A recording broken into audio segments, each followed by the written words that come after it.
Hey everyone, Chloe here and welcome back to my channel. And if you are new here, ladies, lurkers, and ear hustlers, welcome. So I wanted to have a conversation about a very interesting viral tweet that was put out by the Chatty Patty social media comedian Lil Duval that has put a spotlight on the conversation about women needing to be at home with their children. And these kinds of conversations are beginning to pick up steam and are beginning to go mainstream as modern women continue to openly discuss their common womanhood struggles and the pressures and the judgments and the constant criticisms and the expectations of having to do and be it all.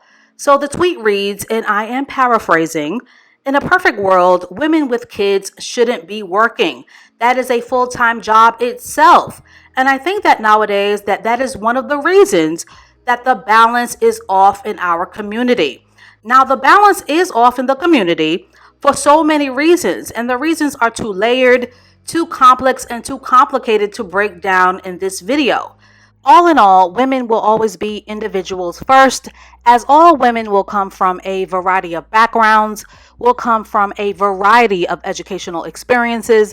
They will individually struggle with different kinds of traumas, and they can be very emotional, complex creatures who have a variety of hopes, dreams, ambitions, and desires that can and will change with the wind. But I appreciate Lil Duval in making his contribution by getting this very polarizing and triggering conversation started.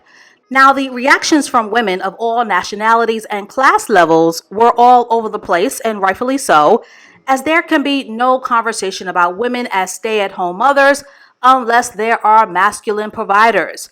Now, some women have argued that they would be bored.com at the idea of being a stay-at-home mom, and that women in general will always need identities outside of their children and their husbands and raising a family.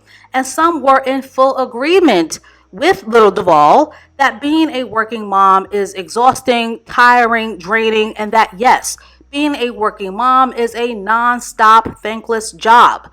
And of course, this conversation stirred up debates about the pressures and the heavy expectations that will often come with womanhood and motherhood, and this overall expectation that women should have all of their ducks in a row and that women should be dang near perfect in every area of their lives. Unrealistically, women are expected to look good, to have a high-paying job, to have a certain body shape. They're supposed to help their man provide. They're supposed to be strong for men when men are weak. They are supposed to be feminine and drop dead gorgeous. They are supposed to have babies before 35. They are supposed to be available for everyone except themselves. They are supposed to be the head of the family. They are supposed to be ageless. They are supposed to be in great shape. And they are supposed to be perfectly submissive mothers, wives, and daughters. And some women will argue that these expectations are not only punishing, but are a very, very unrealistic form of pressure that is currently crushing the modern woman and her mental health status. Now, in my personal opinion, I decided to get off of the womanhood perfection bus for good at the age of 27 by deciding to focus on my feminine journey full throttle and without apology, not only because I was tired of trying to uphold everyone else's exhausting expectations and projections of what my life should be looking like, but because those unrealistic expectations were very draining to my self-worth, my self-esteem, and on my mental health. So I made the personal decision that it was important for my emotional, my mental, my physical, and my spiritual well-being to personally focus on empowerment through the feminine divine, which for me meant focusing on what made me and my womanhood pop, feel happy, feel complete, feel fulfilled, and full of joy. Now, what's interesting is that a lot of men will be fully aware of these unrealistic pressures that are placed upon women and will still have a very funky generational curse and or a who cares attitude about being a 100% provider for their wives and their children. So in many instances, many women will continue to be exhausted full-time mothers, and you don't have to be a mother to be burnt out and exhausted, but many women have become accustomed to being their own lifelong providers, and many working mothers will literally not have no other choice and no other recourse but to put food on the table and clothes on their kids' backs because of the unwanted consequences of single motherhood, of divorce, not being married to a provider, or being in a 50-50 or hypogamous marriage.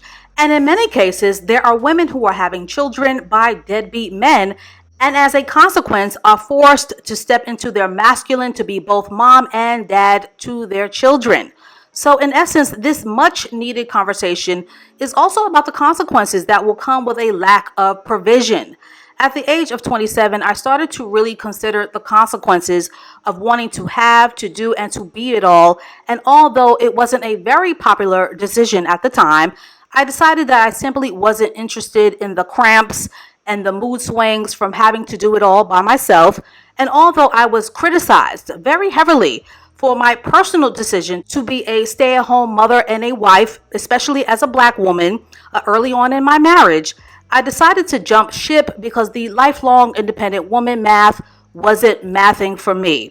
And although this channel's main focus is all about bringing awareness to the topics of femininity, hypergamy, masculine provision, and feminine softness, there will always be women who aren't interested in only being mothers and wives. And although this channel does not cater to that audience of women who are empowered by work and their careers, because babies are not appealing to everyone, but that is a beautiful thing about womanhood and the power of choice.